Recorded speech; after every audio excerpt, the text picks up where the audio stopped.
Louvado seja nosso Senhor Jesus Cristo, para sempre seja louvado. Meus queridos e amados irmãos, o Evangelho de hoje, tirado de São Mateus, capítulo 12, versos do 46 ao 50. No Evangelho de hoje é bem interessante que vai falar sobre a maneira com a qual, ou a maneira pela qual nós nos tornamos família de Deus, né? O Senhor tem uma família, né? Por exemplo, a Santíssima Trindade reflete a família de Deus, né, para nós. E Deus, no seu Filho Jesus, faz com que muitos se tornem seus filhos, né, por meio de Cristo. E como nós fazemos isso? Fazendo a vontade do Pai. O Evangelho diz assim: naquele tempo, enquanto Jesus estava falando, as multidões, sua mãe e seus irmãos ficaram do lado de fora, procurando falar com ele. Então aqui nós sabemos quem são esses irmãos de Jesus e quem é a mãe de Jesus. Esses irmãos aqui anunciados não são irmãos filhos de Maria, são os parentes de Jesus, aqueles que habitavam a mesma casa, a mesma família, grupo familiar, né? Os primos, tios e sucessivamente. Então alguém disse a Jesus: olha, tua mãe e teus irmãos estão aí fora e querem falar contigo. Jesus perguntou àquele que tinha falado: quem é minha mãe? E quem são meus irmãos? Então logo a gente vê que Jesus faz uma pergunta, claro que retórica, né? Jesus sabia quem era sua mãe, Jesus sabia quem eram estes supostos irmãos dele, né, que são anunciados como irmãos dele. Mas ele faz uma pergunta que ele tem a resposta e que ele dará a resposta. Ele vai dizer no versículo 49: e estendendo a mão para os discípulos, Jesus disse: eis minha mãe e meus irmãos, pois todo aquele que faz a vontade do meu Pai, que está nos céus, esse é meu irmão, minha irmã e minha mãe. Quando é que nós fazemos a vontade do Pai? Em primeiro lugar, quando nós ouvimos a sua palavra e colocamos em prática. Jesus vai dizer: bem-aventurado é aquele que ouve a palavra e põe em prática. É como um homem que construiu a casa sobre a rocha. E nós já sabemos o que Jesus vai dizer além disso, né? Vem todos os problemas, todas as situações e não pode derrubar aquela pessoa, não pode derrubar aquela casa.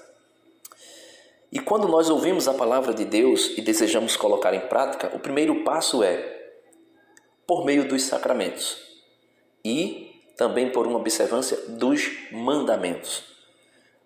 Por meio dos sacramentos, como? Desejando o batismo, sendo batizado, ou quando nossos pais já nos batizam e a partir do batismo, das graças e das virtudes teologais que nós recebemos, a fé, a esperança e a caridade, nós progredimos numa vida, né, na graça de Deus, na graça habitual ou graça santificante. E a partir daí, meus irmãos, nós caminhamos na família de Deus, ou seja, dentro da igreja. O batismo nos coloca como filhos de Deus, irmãos de Jesus e membros do corpo místico de Cristo, ou seja, membro, irmão dos que também, por meio de Cristo, se tornam filhos de Deus através do batismo e da prática dos mandamentos que Jesus nos deixa. E quais são os mandamentos que Jesus nos deixou? Os 10 mandamentos, só que de uma forma, Jesus traz um contexto e uma maneira mais ampliada, né, daquilo que são os sacramentos. Jesus vai dizer: ouviste que foi dito, não cometerás adultério, eu porém vos digo, todo aquele que olhar para uma mulher e desejá-la no seu coração já cometeu adultério.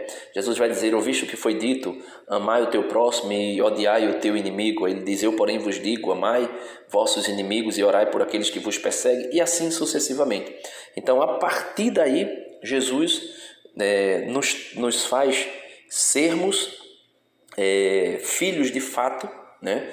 Não apenas a partir do batismo, mas de fato colocando a nossa vida sacramental em prática e a observância dos mandamentos. E os mandamentos, principalmente em Jesus, são 2 mandamentos: amar a Deus sobre todas as coisas e amar uns aos outros como Ele nos amou.